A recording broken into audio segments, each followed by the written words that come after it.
Hello दोस्तों, nature में exercise करने का अलग ही मजा है।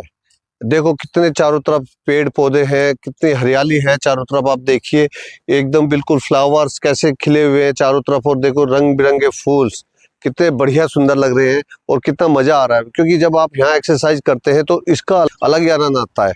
आप देखो कितना फ्रेशनेस फील करता है इंसान जब नेचर में रहता है। इतने पेड़ पौधे चारों तरफ, ग्रीनरी रहती है, टाइम का पता नहीं चलता। 2.5-3 घंटे कैसे गुजर जाते हैं यहाँ पे आके, मुझे खुद ही महसूस होता है। क्योंकि मैं जब भी आता हूँ, और उससे क्या मेरा स्टेमिना भी बनता है और मेरी ब्रीथ भी इतनी बढ़ जाती है कि मुझे पूरा इंजॉय करता हूँ, मैं पूरा मजा लेता हूँ एक्सरसाइज का।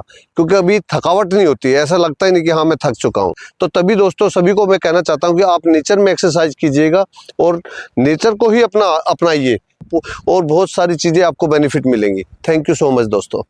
See the palm trees glow. Caddy drop top, got the rims on shine. West Coast living where it's always fine. Barbecue grilling, got the smoke in the air. Neighbors pulling up, good vibes everywhere. Talk box singing, let the synthesizer play. Grooving through the block like it's a Saturday. Slide, glide, take a ride.